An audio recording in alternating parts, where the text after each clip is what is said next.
Why does it take so long? You know, in the beginning, I think people's expectations of the timeline are pretty unrealistic from our experience. And so that's kind of what we're going to talk about today.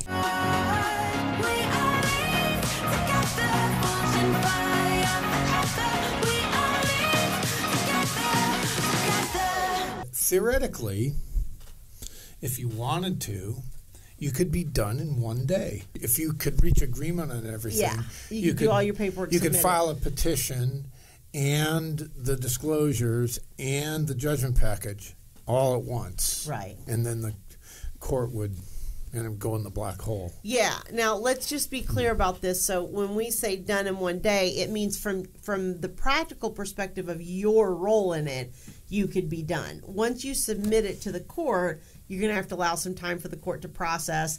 And if you're in California, or I know there's other states that have a cooling off period. So in California, you can't technically be single until the 6-month date, the 6-month timeline expires. And so, but from a paperwork perspective, you can get it all done, submit it, the court will sign off on it. They'll enter your 6-month date as the future date of determination of your marital status, and then bada boom, bada bing. The big picture reason why it takes so long is because there's a very complex set of circumstances here. Right. It's not just as simple as dividing the property and going your separate ways. There's kids involved. And a lot of times. There's support issues. You know, somebody's put their career on hold. Right. Sometimes people can't even agree over who's going to live in the marital residence and who's going to move out. Right. So you have that. And then overlaid on top of those kind of legal issues is the emotional issue of, you know, the very thing that makes it hard to solve problems in divorce is that people are angry and upset because they're getting a divorce. Right. What tends to bog people down is that at various points during the proceedings, issues come up. Right. And those issues are not easily solved and many times require a court hearing. Right. And what happens is, you know, let's say that you've got an issue around custody and one person is, you know, they can't agree on what the custody arrangement should be, or one person wants support or whatever. What happens is your attorney starts focusing on that particular issue, and then it kind of, nothing else in the case is moving forward, because you're in a situation then where you're starting to have to throw out the negative things about each other and all that kind of stuff, which is totally counterproductive to settlement. So you really can't have a settlement discussion simultaneously while you're doing this motion about an issue you disagree with. Well, you can, but it's more difficult, certainly. It's more difficult, and it doesn't, in practicality, it doesn't usually happen. Right. Usually you're like, okay, we'll deal with this issue, get that solved. Now that reduces the number of things we're in disagreement about. Right. We're in a disagreement about another issue, we'll go to court on that, we'll resolve that. That reduces the things we're in disagreement about. And so you get closer and closer to getting a settlement. But depending on the volume in your courts and how much they're backed up and all that, and my experience is most of the courts are overburdened. Yeah. And in California, I mean, we're waiting 2, 3, 4 months in some of the courts for these for hearing on temporary issues. Right. Many times people have this expectation that your divorce is going to be over in 2, 3 months, or in California, since we have that 6-month waiting period, people tend to think that at that 6-month mark is when their divorce is going to be done. They should just change the law to that.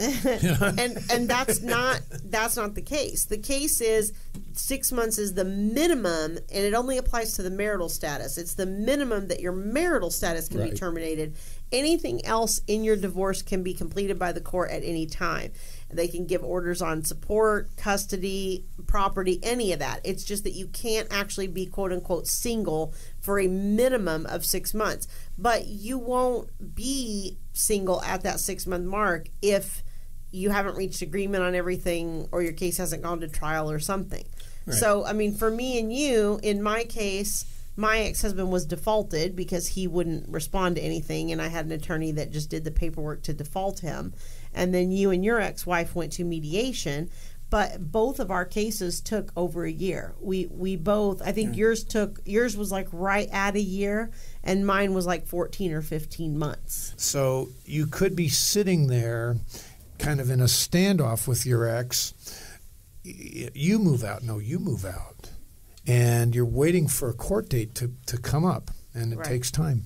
Right, because people don't want to move out until they have a parenting plan in place a lot of times, so that they can, make sure that they're going to be able to see their children straight off, when they separate. And so, one of the things this does is it consumes your life, right? Because your whole 4, 5, 6 months here is consumed with anticipating this court hearing, getting all the information together, interacting with your attorney, going to your FCS appointment if you're in California, waiting for the report, all these different things that are happening that are just kind of, your life becomes consumed by this divorce process. Right. And to me, that's the biggest downside of going through the court system. That's the biggest problem we have, really, because people are stuck in the wheels of the system, and they can't get out. And this is why Thomas and I really push mediation. I mean, mediation, you can be done in 60 to 90 days in most cases. We occasionally will have one that will drag out because there's something going on with the parties or some issue. We have had people who've come in and we've done it in as little as a week. So, it's just, you always say this, there is value in being done. Absolutely. There's huge value in being done. And while this is going on, if you do have attorneys, it's just dragging out. You're just, the money is just, a constant flow out while the attorney is handling all of this ongoing stuff. So how do we speed things up? How do we speed this up? Well, I would say the number one thing is to adopt the attitude of a problem solver.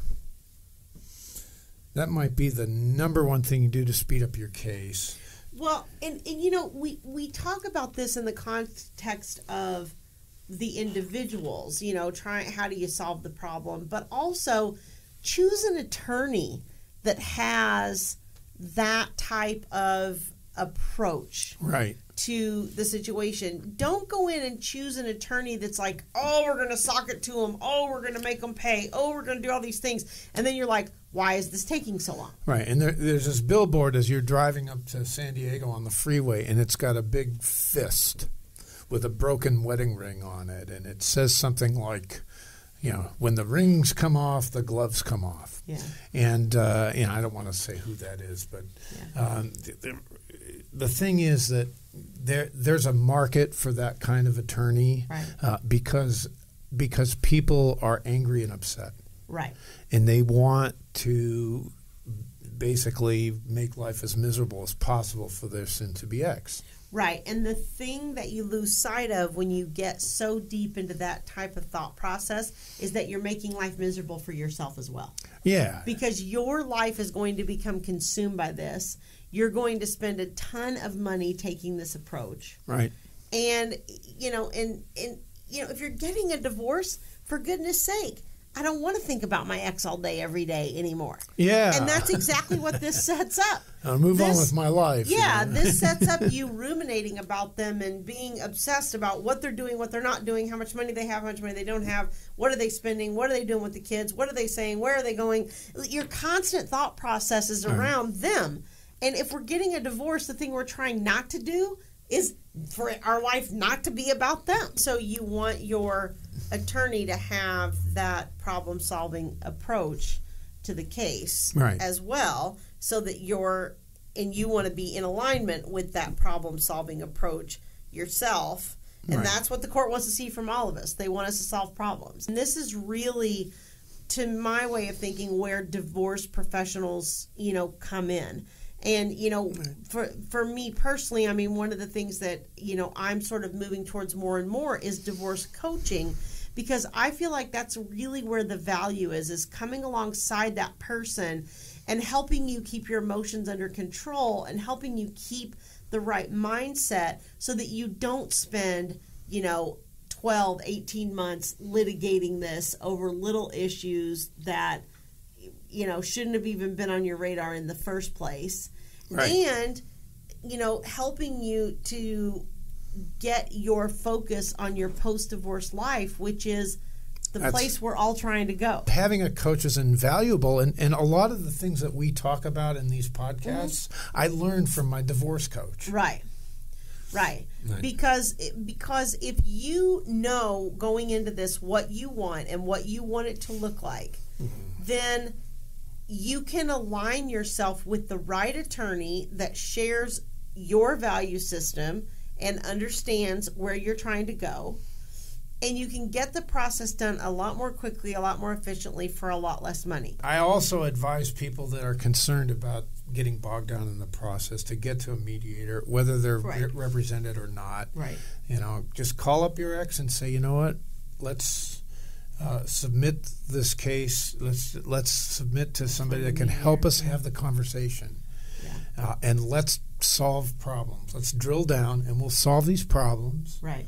And we'll get agreement, and we'll be able to go our separate ways, Right. and we'll be able to have our new lives. And we'll grow.